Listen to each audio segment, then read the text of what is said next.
Hello future doctors, कैसे बच्चों आप लोग। तो बच्चों आखिरी 15 दिन बाकी हैं अपने नीट टू 2024 के। इन लास्ट के 15 दिनों में अपने को क्या करना है क्या नहीं करना है, और फिजिक्स में 180 में से 180 स्कोर लाने के लिए हम और क्या कर सकते हैं, लास्ट समय पे कैसे रिवीजन कर सकते हैं, वो मैं आपको बता देता हूँ।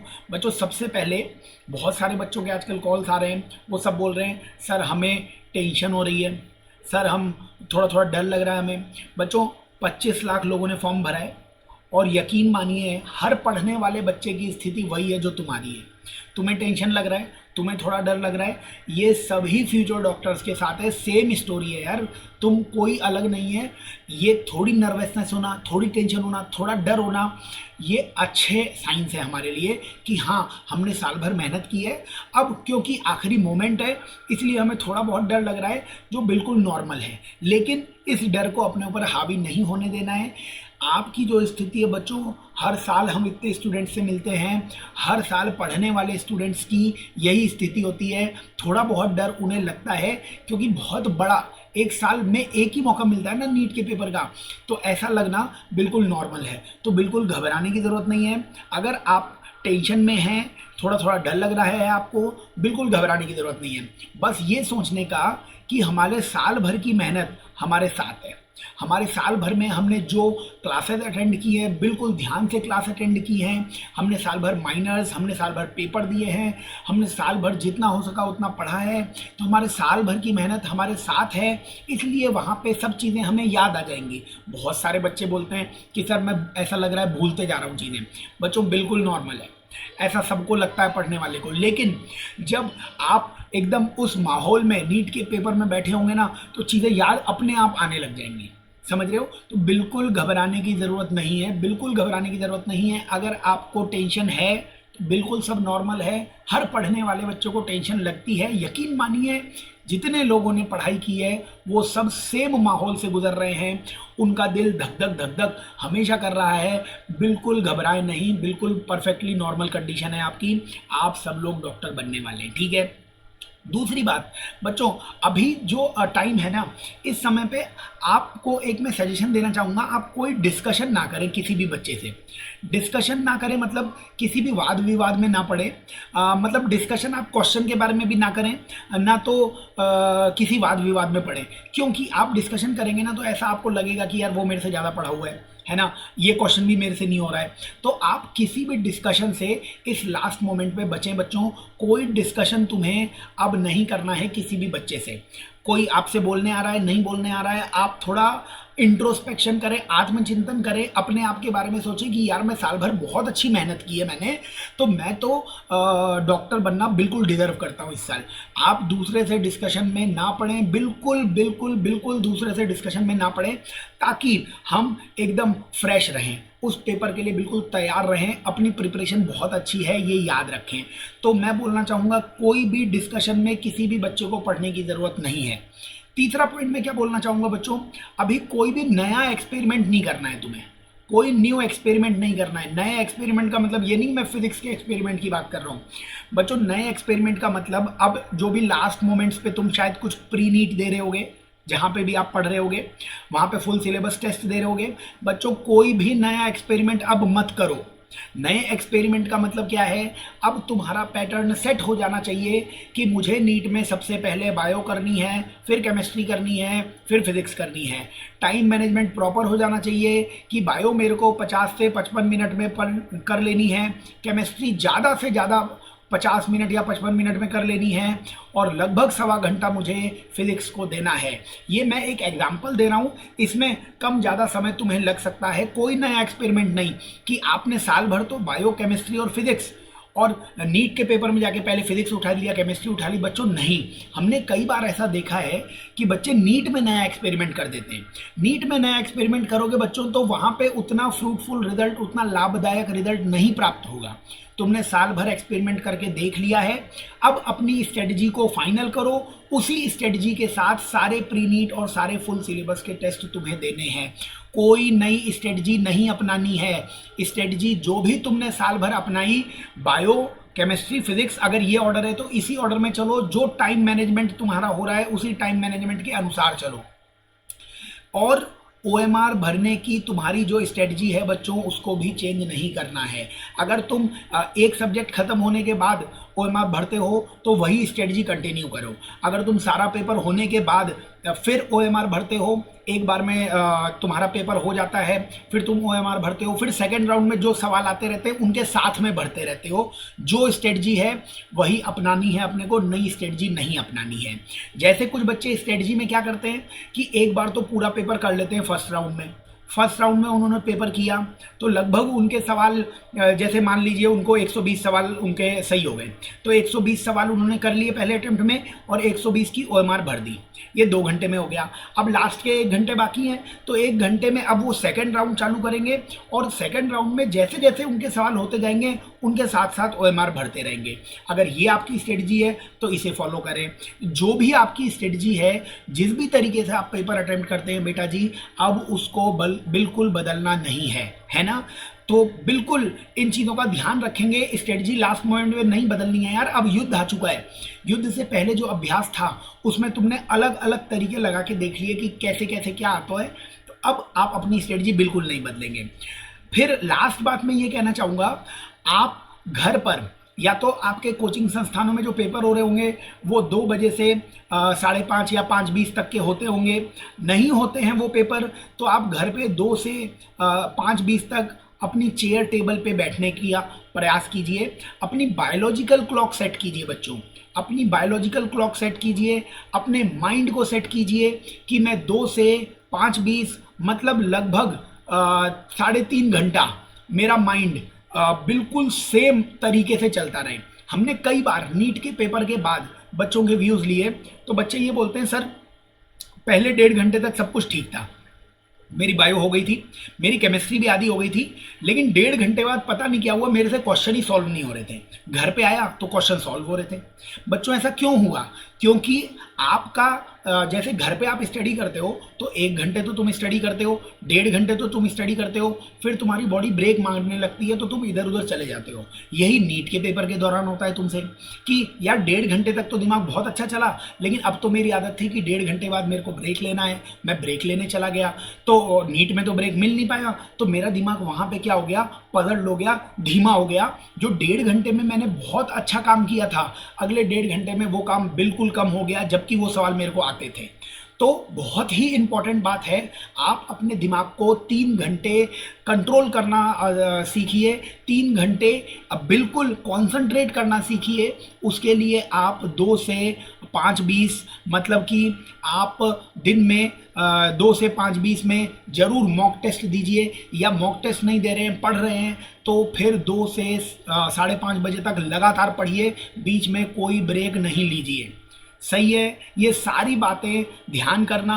मैं फिर से एक बार बोल देता हूँ किन किन चीज़ों का ध्यान करना है। आपको टेंशन हो रही है, बिल्कुल नॉर्मल है, हर पढ़ने वाले बच्चे को हो रही है। You are not different, you are future doctor. हर पढ़ने वाले बच्चे को ऐसा लगता है। याद कीजिए आपके साल भर की मेहनत आपके साथ है, आपका साथ भगवान है, आपका सिलेक्शन पक्का है। हर बच्चे को यही सिचुएशन से गुजर रहा है जिससे तुम गुजर रहे हो। दूसरा, कोई ऊट पटांग डिस्कशन में ना पड़ें किसी बच्चे के साथ, ना सवाल का डिस्कशन करें, ना अपनी प्रिपरेशन का डिस्कशन करें। डिस्कशन करने से और टेंशन बढ़ेगी, आपकी नींद डिस्टर्ब होएगी, आपका माइंड रिलैक्स नहीं हो पाएगा। नो डिस्कशन, कोई नया एक्सपेरिमेंट नहीं करना है तुम्हें, कोई नया एक्सपेरिमेंट। जो स्ट्रेटजी साल भर तुमने लगाई, बायो फिजिक्स केमिस्ट्री अगर तुम करते हो या फिजिक्स केमिस्ट्री बायो करते हो, जैसे करते हो वैसे ही सारे पेपर देने हैं और नीट में भी वही करना है। ओएमआर भरने की स्ट्रेटजी चेंज नहीं करनी है। तुम एक सब्जेक्ट करने के बाद ओएमआर भरते हो, या तीनों सब्जेक्ट करने के बाद ओएमआर भरते हो, या फर्स्ट राउंड के बाद ओएमआर भरते हो, जो भी तुम्हारी स्ट्रेटजी है उस स्ट्रेटजी को चेंज नहीं करना है। 5वां बहुत इंपॉर्टेंट पॉइंट, बच्चों बायोलॉजिकल क्लॉक सेट करो। 2 बजे से 5:30 बजे तक एक जगह बैठने की प्रैक्टिस करो, अपने माइंड को इधर उधर मत जाने दो। 3 घंटे के लिए बहुत ज़रूरी है। हमने देखा हुआ है अच्छे खासे बच्चे जो साल भर अच्छा करते हैं, लेकिन उनकी माइंड जो होता है वो 3 घंटे कॉन्सेंट्रेट नहीं कर पाता है, तो वो नीट में उतना अच्छा परफॉर्म नहीं करते हैं। इसलिए बायोलॉजिकल क्लॉक सेट कीजिए आप। ये सारी बहुत इंपॉर्टेंट बातें हैं, इनको 15 दिन में अपने जीवन में उतारने की कोशिश कीजिए, ज़रूर सिलेक्शन होगा। लास्ट में मैं ये कहना चाहूँगा, अभी लास्ट के 15 दिनों में 11 घंटे की स्टडी एक दिन में आप कर सकते हैं। 4 घंटे बच्चों आप फिजिक्स को दीजिए, 3 घंटे के लगभग केमिस्ट्री को दीजिए, 2 घंटे बॉटनी और 2 घंटे जूलॉजी।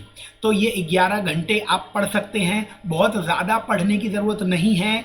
याद करिए, कोई नया कंटेंट नहीं पढ़ना है। नो न्यू कंटेंट, कुछ नया नहीं पढ़ो। अब नया पढ़ोगे तो और टेंशन बढ़ेगी। नया मत पढ़ो। केवल जो आपके क्लास नोट्स हैं, फिजिक्स की अगर बात करूं मैं तो क्लास नोट्स पे ज़्यादा फोकस करो बच्चों, और कोई नया कंटेंट आपको पढ़ने की ज़रूरत नहीं है। फिजिक्स की तो मैं अलग से भी बात कर लूँगा, लेकिन नया कंटेंट नहीं पढ़ना है। बॉटनी जूलॉजी में केवल एनसीईआरटी पढ़िए, है ना। ऑर्गेनिक केमिस्ट्री में केवल एनसीईआरटी पढ़िए। इनऑर्गेनिक और ऑर्गेनिक में जो क्लास नोट्स हैं वो पढ़िए। फिजिक्स को मैं टॉपिक वाइज बता दूंगा किस किस तरीके से पढ़ना है, जो मैं अभी बताता हूँ, लेकिन कोई नया कंटेंट नहीं पढ़ना है बच्चों। अगर मैं फिजिक्स की डिटेल में बात करूं तो जो काइनेमेटिक्स का पोर्शन है, काइनेमेटिक्स का पोर्शन देखो, मैं पूरे आपको 20 साल का एनालिसिस बता देता हूं। काइनेमेटिक्स से ना तुम्हें इस बार 10 सवाल दिखेंगे। काइनेमेटिक्स मतलब जो पूरा अपन मैं 1D से लेके रोटेशनल मोशन तक, इन सबको काइनेमेटिक्स का पार्ट मान लेता हूँ, है ना, जिसको आप मैकेनिक्स बोल दो। चलो, तो मैकेनिक्स में ना तुम्हें कुल मिला के 10 सवाल दिखने वाले हैं। 1D हो गया, इसमें प्रोजेक्टाइल मोशन हो गया, इसमें रिलेटिव मोशन हो गया, और क्या हो गया, न्यूटन लॉज हो गया, इसमें फ्रिक्शन हो गया, वर्क पावर एनर्जी हो गया, कोलिजन हो गया, सेंटर ऑफ मास हो गया, और रोटेशन हो गया। इसमें कुल मिला के 10 सवाल ही दिखेंगे। और आप जब पेपर देखोगे ना तो इसमें वैरायटी ऑफ क्वेश्चंस आते हैं। वैरायटी ऑफ क्वेश्चन मतलब क्वेश्चन कोई फिक्स नहीं है, तो आप इसमें डिफरेंट क्वेश्चंस वो देख के जाना। काइनेमेटिक्स मतलब पूरी मैकेनिक्स में आप जितने डिफरेंट वैरायटी के क्वेश्चंस देख सकते हो, वैरायटी ऑफ क्वेश्चंस वो देख के जाना कि डिफरेंट वैरायटी के क्वेश्चंस क्या बन सकते हैं। तो ये 10 सवाल बड़ी आराम से हो जाएंगे, ठीक है। इसके बाद हमारे पास ना कुछ ऐसे क्वेश्चन हैं जिसमें तुम्हें केवल क्लास नोट्स पढ़ के जाना है, और उसमें 12 सवाल आने वाले हैं। जैसे रे ऑप्टिक्स, वेव ऑप्टिक्स हुआ, रे ऑप्टिक्स, वेव ऑप्टिक्स हुआ, है ना, इलेक्ट्रॉनिक्स हुआ, और इलेक्ट्रॉनिक्स सेमीकंडक्टर हुआ, और मॉडर्न फिजिक्स हुआ। बच्चों, ये वो टॉपिक है जिनमें हर टीचर के क्लास नोट्स से ही सवाल आएगा।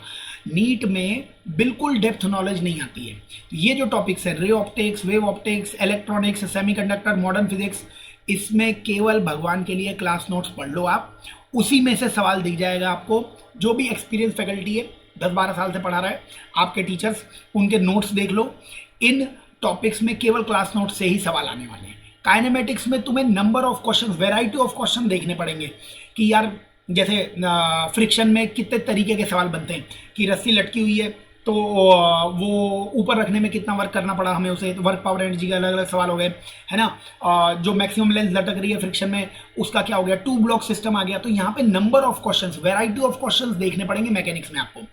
लेकिन ये जो मैं टॉपिक्स बताए, ray optics, wave optics, semiconductor, modern physics, इसमें केवल क्लास नोट्स के क्वेश्चन ही आएंगे, यकीन मानिए। उसके बाद बच्चों, अगर हम सबसे ज़्यादा वेटेज वाले टॉपिक्स की बात करें, सबसे ज़्यादा वेटेज वाले टॉपिक्स जिसमें से 17 सवाल आते हैं, वो सबसे ज़्यादा वेटेज वाले टॉपिक्स हैं इलेक्ट्रोडायनेमिक्स, मतलब इलेक्ट्रोस्टैटिक्स, है ना, capacitor, current electricity, MEC, magnetism, और ईएमआई और एसी। बच्चों, इसमें 17 सवाल आएंगे इन टॉपिक्स में से, सबसे ज़्यादा वेटेज वाले टॉपिक्स। इनमें आप पीवाईक्यूज को ध्यान से करिए, और जो आपके क्लास नोट्स हैं उनको ध्यान से पढ़िए, और फॉर्मूलेज याद कीजिए। इन टॉपिक्स में 17 के 17 सवाल हो जाएंगे, समझ रहे हो। बड़े इंपॉर्टेंट हैं ये टॉपिक। 12th का वेटेज वैसे ही 60% है, इन्हीं टॉपिक्स में से 17 सवाल आने वाले हैं। लास्ट में मैं कुछ टॉपिक्स बता रहा हूँ जिनमें केवल फॉर्मूले याद करके भी चले जाओगे ना तो आपकी बात बन जाएगी, जिसमें 12 सवाल के करीब आता है। एक यूनिट, डायमेंशन और एरर, इनमें फॉर्मूले याद कर लेना। ग्रेविटेशन एक टॉपिक आएगा, फॉर्मूले याद कर लेना। थर्मल फिजिक्स, जिसमें केटीजी, थर्मोडायनेमिक्स वगैरह आएगा, और इलास्टिसिटी और फ्लूइड। बच्चों, ये वो टॉपिक्स हैं जिनमें तुम्हें केवल फॉर्मूले देख के जाने हैं। थोड़ी सी भी प्रैक्टिस होगी तो बात बन जाएगी। तो कुल मिला के फिजिक्स को पढ़ने का क्या तरीका है, जो मैकेनिक्स है, मैकेनिक्स, उस मैकेनिक्स में तुम्हें वैरायटी ऑफ क्वेश्चंस देखने पड़ेंगे। मैकेनिक्स में वैरायटी ऑफ क्वेश्चंस, इसलिए ज़्यादा से ज़्यादा सॉल्ड एग्जाम्पल वो देख लो। जो ray optics, wave optics, electronics और मॉडर्न फिजिक्स है, इसमें तुम्हारे नोट्स इनफ हैं, नोट्स को बार बार करो। ये जो इलेक्ट्रोस्टैटिक्स हुआ, कैपेसिटर हुआ, करंट इलेक्ट्रिसिटी हुआ, एमईसी हुआ, मैग्नेटिज्म हुआ और ईएमआई एसी हुआ, बच्चों इसमें क्लास नोट्स, फॉर्मूलेज और पीवाईक्यूज और प्रैक्टिस, इनमें क्या है डिफरेंट डिफरेंट तरीके के सवाल बनते हैं, तो इनको बहुत अच्छे से करो। और ये जो टॉपिक्स हैं unit dimension error, gravitation, thermal physics, elasticity और फ्लूइड, बच्चों इसमें केवल फॉर्मूले भी देख के चले जाओगे बात बन जाएगी, ठीक है। और बच्चों last but not the least एक बात मैं ज़रूर कहना चाहूँगा कि फिजिक्स में लास्ट 20 साल के पेपर्स आप जरूर सॉल्व करके जाएं। इस चैनल पर आपको 2000 से लेके 2023 तक के सारे PYQs मिलेंगे। तुम्हें क्या करना है, लास्ट मोमेंट पे जैसा कि मैंने बोला कोई नया कंसेप्ट नहीं पढ़ना है, आखिरी 23 साल के पेपर के वीडियो सॉल्यूशंस हैं 2x स्पीड पे, उनको बार बार देखो आप, ताकि आपको एग्जाम के समय में सारे कंसेप्ट याद आने लग जाए। बच्चों मस्ट है लास्ट 20-22 साल के PYQs, प्रीवियस ईयर नीट के क्वेश्चन जरूर देखो। इस चैनल पे सारे वीडियो सॉल्यूशंस हैं, उनको बार बार देखो ताकि वो कंसेप्ट अच्छी तरीके से तुम्हारे दिमाग में आ जाएं। बिल्कुल टेंशन मत लो। तो बहुत ही अच्छे से इन लास्ट 15 डेज को यूटिलाइज करो। डर सभी को लगता है, और जैसे कि बड़े बड़े लोग कह के गए डर के आगे जीत है, आप लोगों की जीत निश्चित है। साल भर की मेहनत, भगवान का आशीर्वाद, आपके मम्मी पापा का आशीर्वाद, हम लोगों का आशीर्वाद, सब आपके साथ है। मैं तो ये मान के ये वीडियो बना रहा हूँ कि ये सारे वीडियो जो स्टूडेंट देख रहे हैं वो डॉक्टर बनने वाले हैं, है ना। तो हम सब आपके साथ हैं, बहुत प्यारा सा रिजल्ट आप लोग देने वाले हो बच्चों। Best of luck for your future.